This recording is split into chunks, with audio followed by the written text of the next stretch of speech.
Conéctate con la ESAP desde Cali en la COP16. Paz con naturaleza.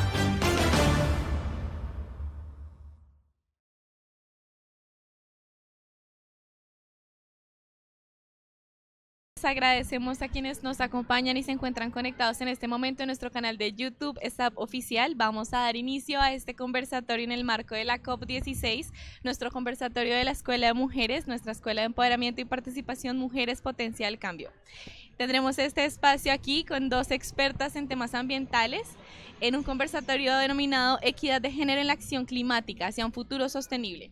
Nos acompañan entonces nuestras invitadas especiales, que son la profe Waldis Trudis Hurtado y nuestra profe Vivian Abadía. La profe Waldis Trudis es trabajadora social, es especialista en gerencia social y máster en administración pública, con más de 25 años de experiencia en el sector público, privado y en cooperación internacional. Ella ha ocupado roles gerenciales y operativos en proyectos comunitarios, coordinando y liderando equipos técnicos en la gestión con autoridades a distintos niveles. Como lideresa y activista por la igualdad de género, ha impulsado la inclusión social de los derechos de las mujeres en agendas gubernamentales, colaborando con organizaciones y redes para prevenir la violencia de género y fortalecer la participación de las mujeres étnicas en los ámbitos públicos y privados. Y también nos acompaña la profe Vivian Abadía, que es una líder visionaria, activista social y ambientalista de Nuquí, Chocó. Ella es ingeniera ambiental con especialización en gestión ambiental y magíster en gerencia pública del desarrollo y tiene 7 años de experiencia en los sectores públicos y privado, complementando su trabajo comunitario. Es cofundadora además y directora de Corpo Pacífico, una organización dedicada al empoderamiento colectivo mediante la preservación cultural, la promoción del deporte y la conservación ambiental. Es un miembro activo además en redes de mujeres afro y chocoanas y es ex candidata a la Asamblea Departamental del Chocó. Defiende también los derechos de las mujeres y las comunidades afro e indígenas del Pacífico y ha promovido el desarrollo sostenible del empoderamiento social y el uso estratégico de los recursos naturales. Entonces daremos inicio a este panel que tiene 2 temáticas.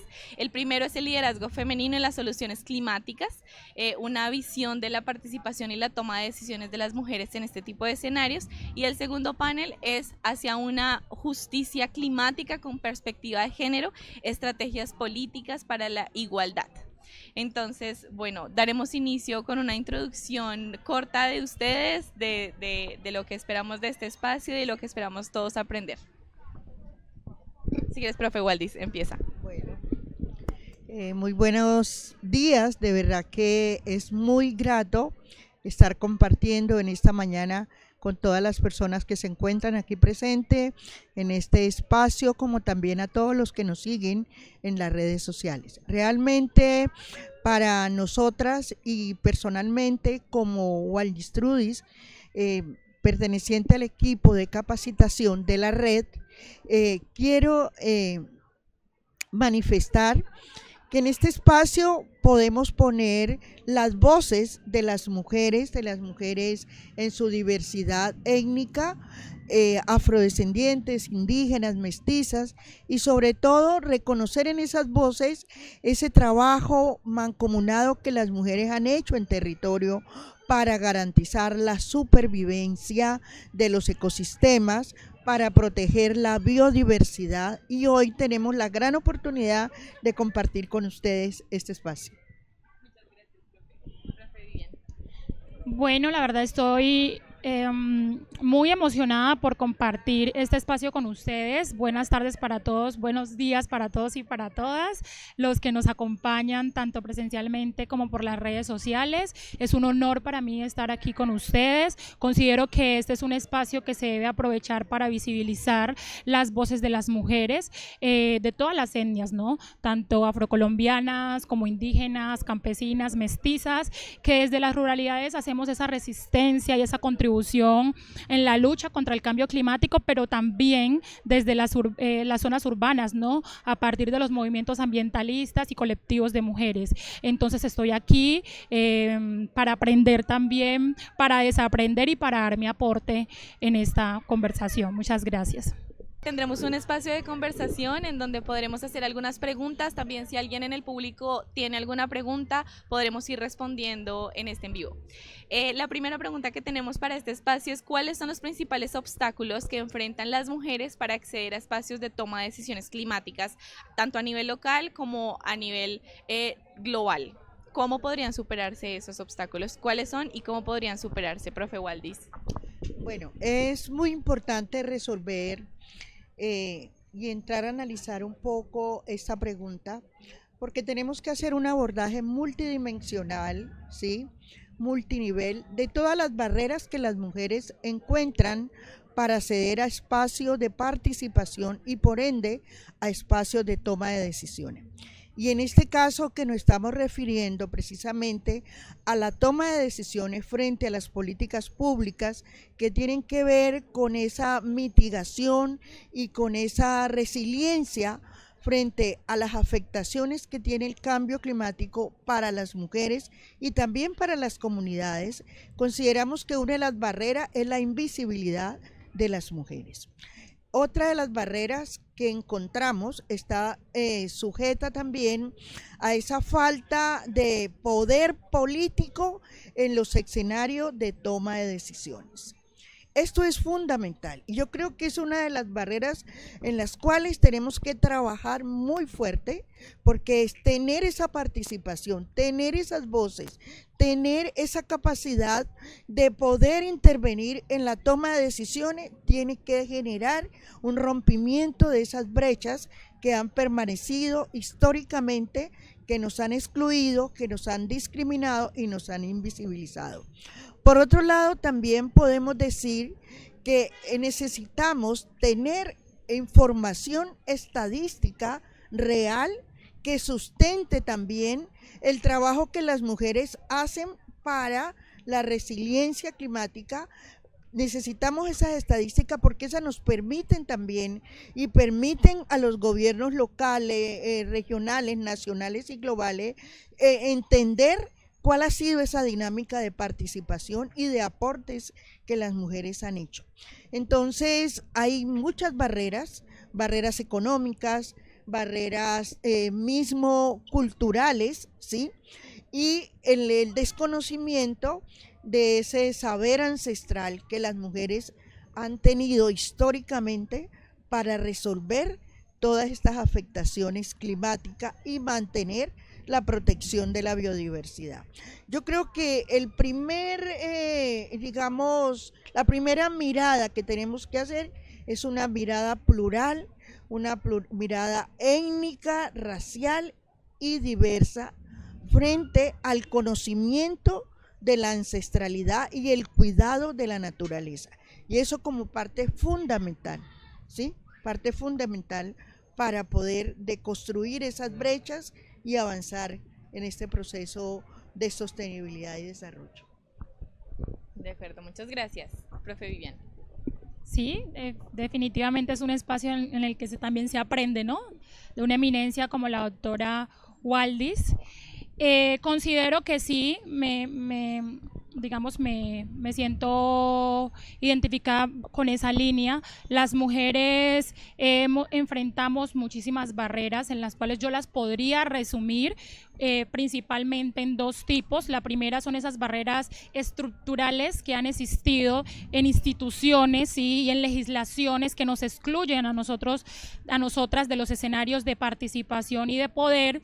Y la segunda, esas barreras o esos imaginarios sociales que se han arraigado en nuestros diferentes escenarios de la sociedad que venden la idea de que las mujeres tenemos menos capacidades a la hora de resolver o aportar en ciertos temas, ¿sí? Entonces se vende esa idea que tenemos menos capacidades, menos contactos y menos probabilidades para ser parte de estas discusiones, y eso a nosotras nos ha mantenido al margen de estos escenarios de decisión y de poder. Entonces considero que lo primero que hay que hacer es ese reconocimiento y esa inclusión de la mujer, porque ancestralmente e históricamente hemos venido contribuyendo a la conservación del medio ambiente, sí, y lo hemos transferido de generación generación en generación. Entonces ya viene siendo, digamos, la hora de que hagamos parte de la formulación y la implementación de las políticas para enfrentar, para mitigar y para adaptarnos al cambio climático. Considero que en esto podríamos nosotros sustentar esa resistencia y que para que sea efectiva la misma se debe mirar más que en términos de justicia, se debe mirar como un mecanismo, una estrategia efectiva de supervivencia del país y del planeta. Súper, muy de acuerdo con las dos. Muchas gracias por sus preguntas. Aquí hay una pregunta en el público, en las personas que nos acompañan en nuestro stand en la COP16 donde estamos. Nos preguntan cuáles son esas políticas y mecanismos que podrían implementarse para que las mujeres pudiéramos tener mayor equidad en estos escenarios como es la COP. Bueno, yo considero que esos mecanismos, el primero debe ser político. Nosotras las mujeres debemos de atrevernos a participar en elecciones, de atrevernos a estar en cargos representativos, ¿sí?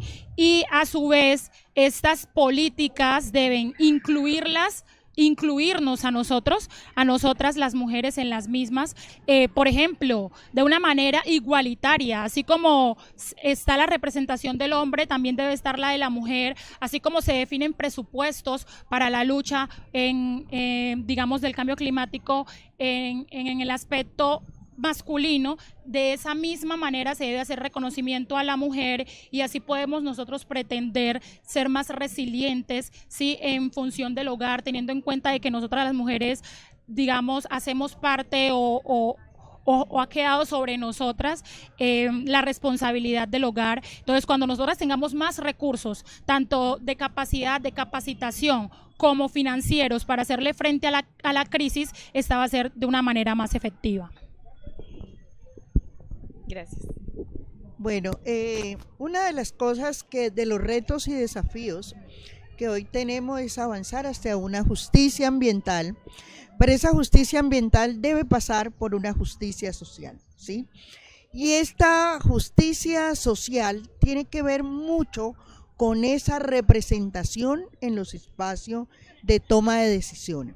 Y esto, además de tener esa representación, tener la incidencia en los procesos organizativos de mujeres para fortalecer esa participación y al mismo tiempo fortalecer esa toma de decisiones.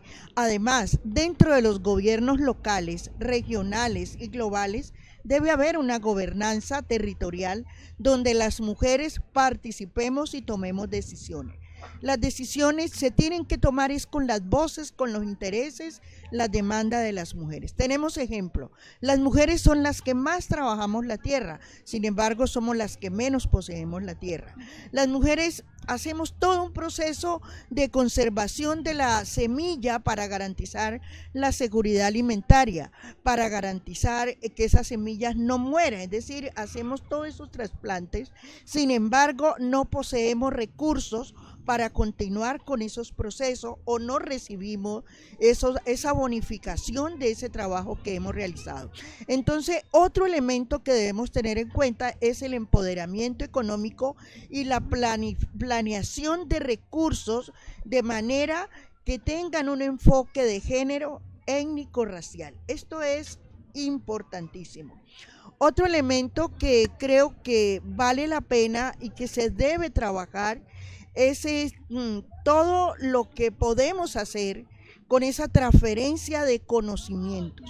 La transferencia de conocimiento de lo que las mujeres hacen es un elemento vital como una herramienta de transformación en los territorios. Entonces, tenemos barreras, pero también tenemos oportunidades. ¿Y cómo están esas oportunidades? Esas oportunidades están en ese reconocimiento, en esa visibilización, en esa toma de decisiones y precisamente las políticas públicas ambientales deben reconocer el liderazgo de las mujeres en los territorios. Y además hay unos convenios, ¿sí?, internacionales que están diciendo y están reconociendo el trabajo de las defensoras del medio ambiente. Por ejemplo, el convenio de Escazú, ¿sí? Habla precisamente de ese reconocimiento, de esa labor de la defensora, de la mujer defensora del ambiente, y al mismo tiempo reconoce la transversalización de género en todos los espacios. Igual también lo hace el Acuerdo de París, ¿sí?, donde hay elementos sustanciales que el gobierno nacional se ha acogido. En ambos el gobierno nacional se ha acogido. Entonces, tener en esos escenarios de toma de decisiones la formulación de políticas públicas para que las mujeres tengamos esa acción colectiva es una obligación y es un imperativo del gobierno, de los estados y de todas las formas que se den de gobernanza en los territorios. Bueno, muchas gracias. Y eso nos permite conectar con este concepto de justicia climática, ¿no?, que estamos discutiendo acá, un concepto de justicia climática además con enfoque de género, con una perspectiva que nos permita entender cuáles son las estrategias y políticas para la igualdad. Y por eso, conectado con lo que decían ustedes dos ahorita, yo quisiera preguntarles cómo afecta la crisis climática de una manera desproporcionada a las mujeres en las comunidades más vulnerables además, y cuáles son esas estrategias que pueden implementarse para mitigar esos impactos. Bueno, el cambio climático afecta de una manera desproporcionada y diferencial a las mujeres, partiendo de que, de acuerdo al Programa de las Naciones Unidas para el Medio Ambiente, el 80% de las personas desplazadas por la crisis climática son mujeres. ¿Sí? Entonces, cuando una mujer es desplazada, sí, está más vulnerable a sufrir violencias de toda índole, incluso la sexual, ¿sí? Entonces se llegan a estos albergues, sí, y a la hora nada más de bañarse, eso representa un peligro, una amenaza. Entonces hay muchos reportes que dicen que las mujeres migrantes han hecho estas denuncias, ¿sí?, de vulneración y de violaciones, y que en lugar de ser protegidas son encarceladas. Sí, entonces si a eso le sumamos que, vuelvo y repito, las mujeres tenemos sobre nuestros hombros el cuidado del hogar, y que debido a grandes tormentas o, digamos, desastres naturales por la crisis, debamos ir a buscar el líquido vital, el agua, a zonas más profundas de bosques y de ríos, donde hay grupos criminales, ¿sí?, al margen de la ley, realizando tala ilegal, realizando minería ilegal. Nos volvemos objetivo de estos grupos, y muchas de las mujeres y de las niñas han desaparecido. Entonces, como les digo a todos, el tema del cambio climático se debe hablar con un enfoque de género, con una perspectiva de género, porque nosotras las mujeres somos las más afectadas, y se debe hablar con un enfoque interseccional, porque además de ser mujeres, si somos mujeres campesinas, mujeres rurales o mujeres afros o indígenas, tenemos más vulneraciones, ¿sí?, más desafíos, más amenazas y más barreras a la hora de hacerle frente a la crisis climática. Entonces es fundamental, es vital que la mujer haga parte de la construcción de estas políticas climáticas, porque aparte de que tenemos la sensibilidad para las mismas, aparte de que tenemos el conocimiento ancestral, también somos las más afectadas por la misma, y así vamos a tener mejor abordaje del tema, y no solamente como enfocándolo al tema de mujer, sino que también se abre el espectro para que las capacidades de los hombres también hagan parte de la formulación de estas políticas. Gracias, profe. Bueno, todo lo que ha dicho nuestra compañera es muy válido.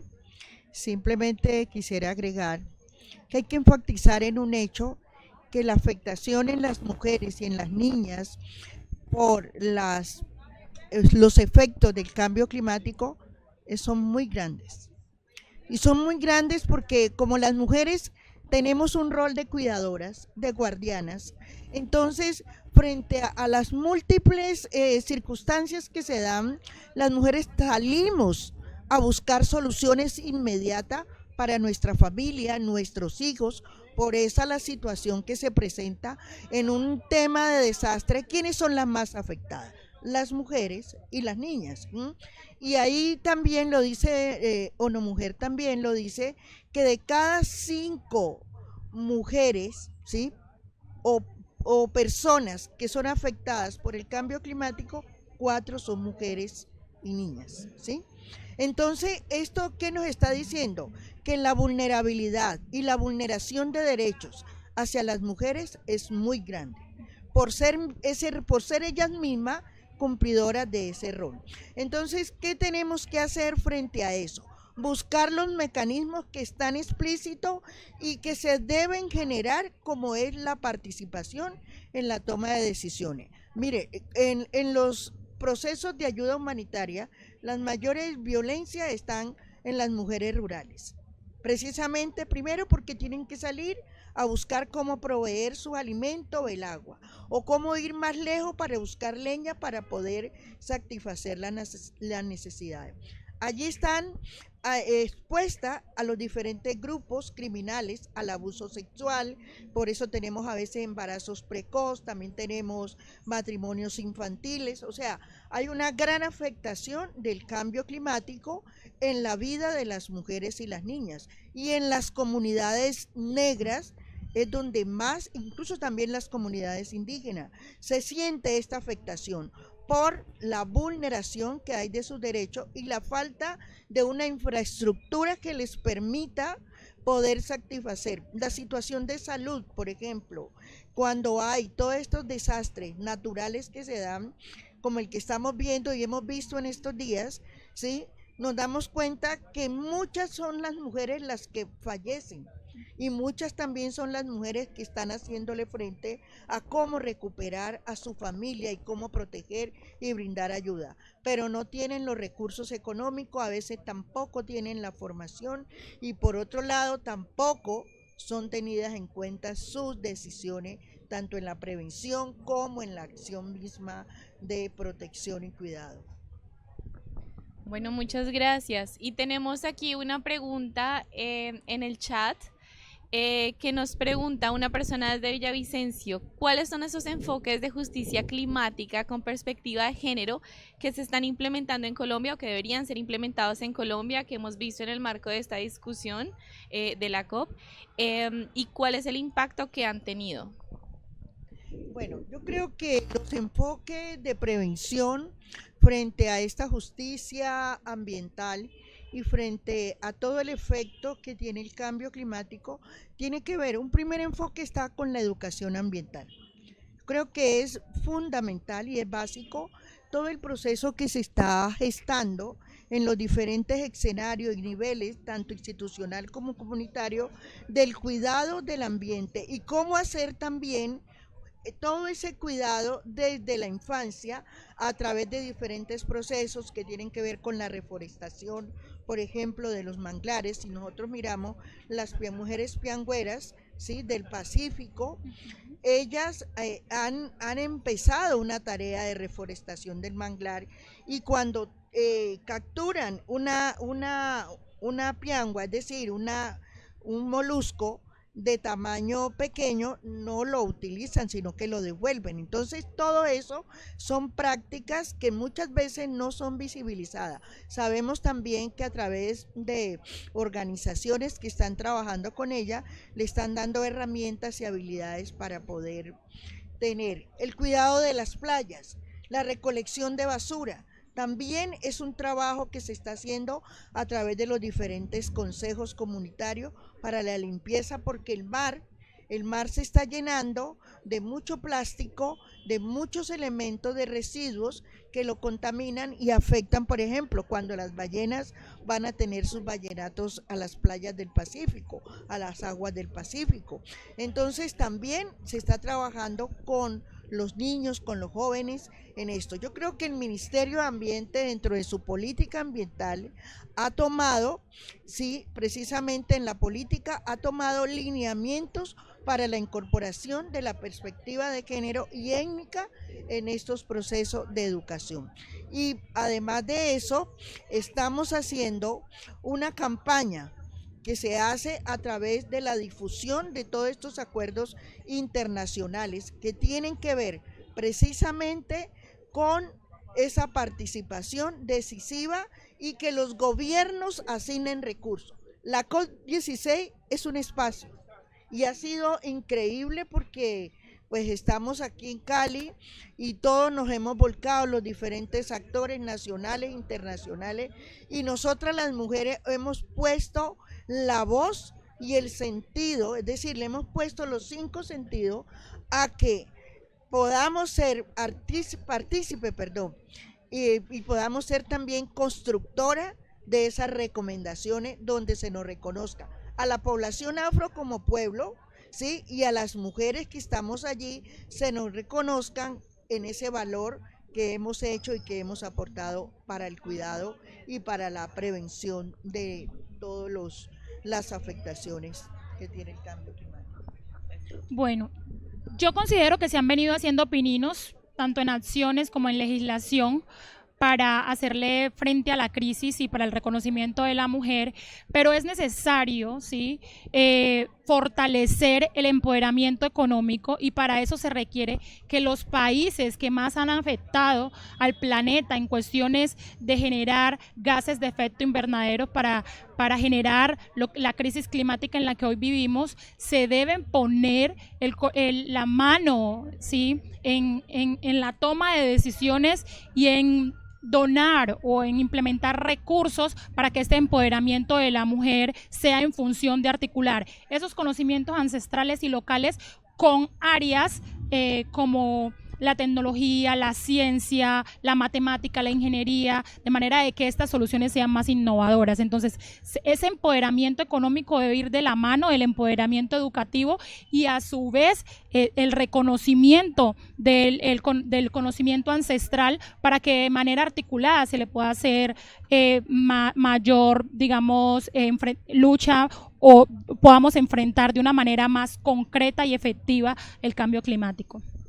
Bueno, muchas gracias, y con esto llegamos al final ya de este espacio tan enriquecedor con estas expertas maravillosas que nos han enseñado tanto el día de hoy, recordando que este espacio hace parte de la Escuela de Mujeres. La Escuela de Mujeres de Participación y Empoderamiento Mujeres Potencia del Cambio de la SAP es un lugar donde a través de capacitaciones, cursos, talleres y seminarios venimos capacitando a las mujeres con la intención de fortalecer sus habilidades, las capacidades de liderazgo, de participación de las mujeres en el territorio colombiano, y en el marco de eso tenemos este espacio. Entonces, mi última pregunta sería, ¿cómo invitamos a las mujeres para que nos acompañen en este proceso de capacitación, de formación, para que podamos trabajar en este proceso de lo que han mencionado ustedes, de inmersión en estas agendas, de participación dentro de este tipo de escenarios de toma de decisiones y de empoderamiento en estas causas climáticas?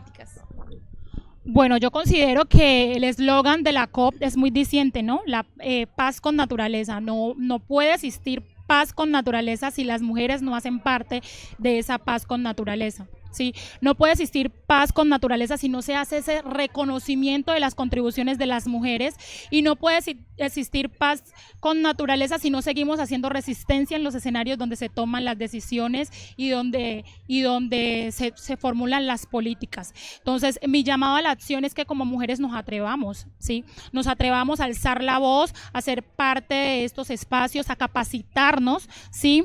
Y a su vez a invitar a muchísimas más mujeres o a inspirar a otras mujeres para que nos apoyen y para que también hagan parte de estas sinergias y de estos equipos. Entonces tenemos que seguir promoviendo liderazgos, seguir atreviéndonos a ser líderes y poder, digamos, de cierta manera hacer una resistencia más efectiva. Entonces, muchas gracias por el espacio, yo me voy muy agradecida y voy a estar aquí al pendiente en lo que pueda colaborar. Me parece muy importante que se sigan dando estas iniciativas de empoderamiento de mujeres y que nosotras sigamos siendo esa potencia colectiva que se requiere para transformar la naturaleza, para transformar el planeta. Muchas gracias. A ti, muchas gracias, profe.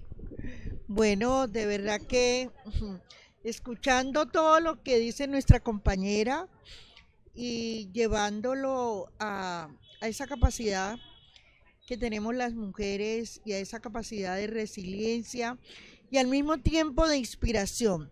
Creo que las mujeres somos inspiradoras permanentes. Hemos sido inspiradoras y somos y seremos inspiradoras.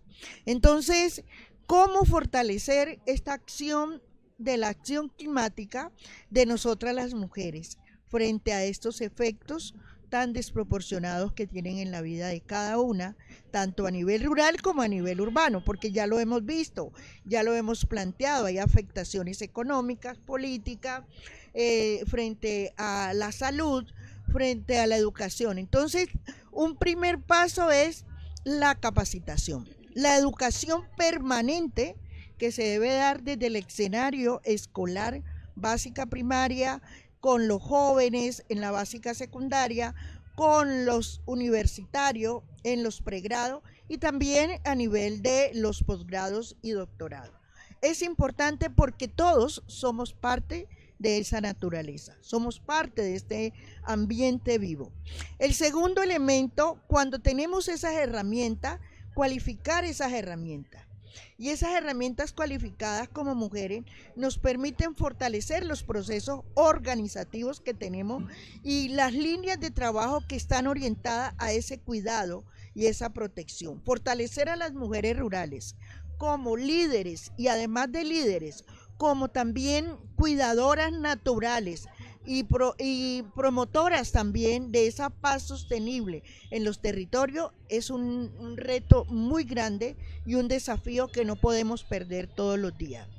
Y por otro lado diría, retomando la necesidad de que tengamos información. La información es tan importante y de manera desagregada sobre las afectaciones que tienen las mujeres. Y esto también implica una reparación para toda la población, ¿sí? Como cuidadora, con los recursos que plantean nuestra compañera, que los países deben aportar recursos, que esa es la gran discusión, para poder seguir cuidando este planeta, porque si no, a todo nos va a afectar cuidar el mar, cuidar los ríos, la fauna, muchas cosas que tenemos nosotros y que además con el conocimiento ancestral darle un lugar privilegiado, porque ese es el conocimiento que nos está transformando social y políticamente. Y las mujeres somos inspiradoras de ese conocimiento. Nuestras voces están aquí. Y creo que la EXAD ha hecho un gran trabajo de tener estas voces de todas nosotras mujeres. Entonces, estamos aquí para seguir construyendo una ciudadanía, un país con justicia ambiental, justicia social, justicia racial, porque esa es la garantía de los derechos humanos para todos, hombres y mujeres, y fundamentalmente la garantía de que la inclusión es un derecho, es un deber del Estado como tal, ¿sí? Entonces quiero decirle que hoy más que nunca me siento privilegiada de estar aquí y de estar con mi compañera y de estar con ustedes, ¿sí? Privilegiada porque le estamos apostando a seguir construyendo, a seguir fortaleciendo la paz desde la cotidianidad de lo que hacemos, somos, porque ese es nuestro gran desafío de cuidar el planeta. Bueno, muchas gracias. Entonces agradecemos nuevamente a quienes nos acompañaron, nuestra profe Waldis y nuestra profe Viviana. Agradecemos a todos los que nos han acompañado a este espacio conectados en nuestro canal de YouTube. Hacemos una invitación nuevamente a que nos sigan acompañando en este tipo de ejercicios de capacitación, a que se unan a nosotros en la Escuela de Mujeres. Me acojo también a lo que han dicho las profes para invitarlos a todas, a todos y todas, a que seamos las mujeres protagonistas en esos espacios de discusión, de toma de decisiones, y que siempre hacemos esta invitación cuando estamos hablando de la Escuela de Mujeres, es a que seamos juntas potencia del cambio. Muchas gracias y feliz tarde.